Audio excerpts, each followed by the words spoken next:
किया है, जिसके जरिए उसने बताया कि उसकी बेगम और उसके बच्चों के साथ बड़ी ज्यादती की और उसके साथ बड़ा ज्यादती की, तो मैं उसकी भी शदीद मजम्मत करता हूँ। और इन दो अल्फाज के बाद मैं आपको कहता हूँ कि देखें, अगर इलेक्शन, इसको इलेक्शन कहते हैं तो ये इलेक्शन नहीं है।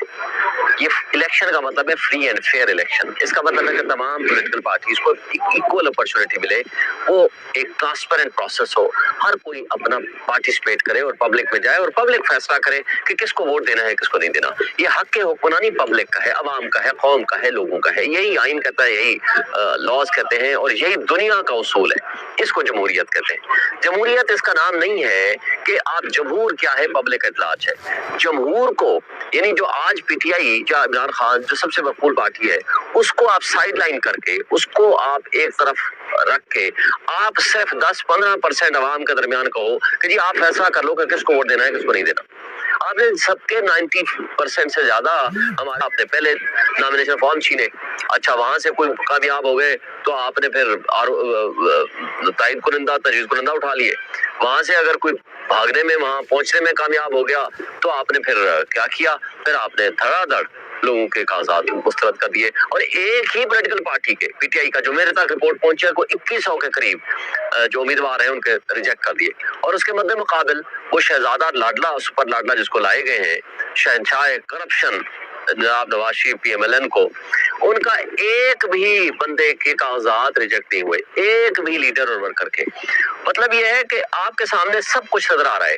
और न सिर्फ ये कि वकीलों को गिरफ्तार करना शुरू कर दिया जो प्रपोजल सेकेंडर्स की सूरत में या कागजात लेके गए हुए थे। मसलन परसों की मिसाल आप गुजरात को देख लें, परवेज इलाही के लिए जो वकील गए थे, सरदार अब्दुल राज़िक खान, मलिक अमजद परवेज और बाकी। अमजद परवेज नवाज शरीफ का वकील है, लेकिन इत्तेफाक से वो लोग चले गए तो ये कुछ हो रहा है। तो ये सारी चीजें अभी काजी पायलिसा साहब से आप क्या क्या ये जो बता रहे हैं ये भी उनके सामने रखेंगे और अभी मुलाकात करने जा रहे हैं, क्या कहेंगे? अभी इंशाल्लाह मैं मुलाकात करूंगा, रिक्वेस्ट उनको करूंगा कि जी हमारा वो जो केस है वो लगाएं, और इंशाल्लाह मैं उम्मीद रखता हूं कि वो हमारे केस को लगाएंगे और फिक्स करेंगे इंशाल्लाह।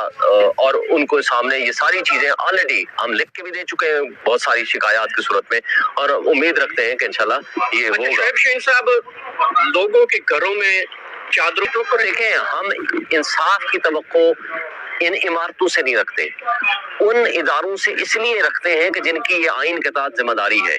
चूंकि ये आइन मौजूद है, उसके अंदर ये जिम्मेदार हैं, इनकी कॉन्स्टिट्यूशनल ड्यूटी है कि लोगों के हुकूक का तहफ़्फ़ुज़ करें और लोगों को free and fair election, transparent elections का माहौल दें।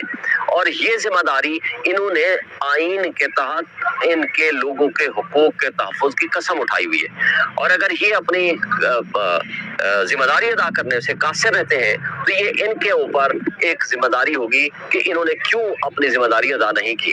तारीख फिर किसी को भूलती नहीं है, तारीख इनके किरदार को याद रखती है।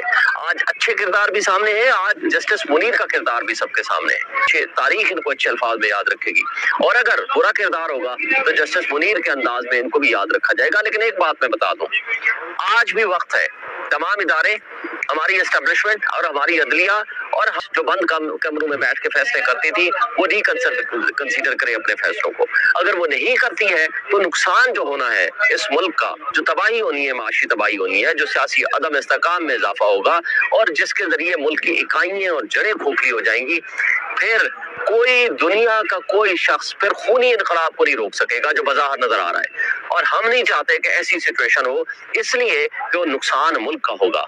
तो इसलिए आज शऊरी इनकलाब आने दें, जमहूरी इनकलाब आने दें। कल आपने देखा हैप्पी न्यू ईयर का प्रोग्राम था, उसके अंदर हजारों की तादाद में लोग थे। नारे किसके लग गए? सोशल मीडिया भरा पड़ा है, नारे लगे सिर्फ एक शख्स के, इमरान खान PTI जिंदाबाद। वो क्यों? इसलिए कि जितनी नफरतें आप फैला रहे हैं उस नफरत का इजहार लोगों को मौका दें ताकि 8 फरवरी को वो मोहर लगा के अपनी नफरत का या अपनी कैथारसिस दूर करके अपनी एक्सप्रेशन कर सके। अगर आप वोट के जरिए वो हक छीन लेंगे तो फिर उसका नुकसान ये होगा जो हमने माजी में भी देखा, जो बहुत सारे और मुल्कों में भी देखा। मेरा ख्याल है इस मुल्क में भी अब अवाम इस लेवल तक पहुंच चुकी है کہ آپ کے پاس کوئی اور آپشن باقی نہیں رہے گا سوائے انقلاب کے، اور وہ انقلاب اس طریقے سے آئے گا پھر کسی کی عزتیں محفوظ نہیں رہیں گی، پھر نقصان اس ملک کا ہوگا، اس ملک کی جڑوں کا ہوگا، اس ملک کے اداروں کا ہوگا، اور وہ پھر ہم برداشت شاید نہ کر پائیں۔ شیخ شاہین صاحب پی ٹی آئی کی ساری لیگل ٹیم اگر الیکشن میں مصروف ہو جائے تو خان صاحب کے کیسز کون دیکھے گا سر؟ وہ جیل کے اندر؟ دیکھیں خان صاحب کے کیسز میں کسی قسم کا کوئی پرابلم نہیں ہوگا، ان کے کیسز جو وکیل لڑ رہا ہے وہ سب سے ٹاپ پرائرٹی اس کو وہ رکھتا ہے، الیکشن سیکنڈری چیز ہے ہمارے لیے جو ہے وہ ذمہ داری ہماری یہ ہے کہ ہم سب سے پہلے عمران خان کے ساتھ کھڑے ہیں۔ عمران خان اس وقت سمبل ہے حقیقی آزادی کا، اس وقت وہ استعارہ، وہ علامت بن گیا ہے حقیقی آزادی کا، اس شخص کے ارد گرد ساری محبتیں اور اس کے ساتھ اٹیچ ہو چکی ہیں۔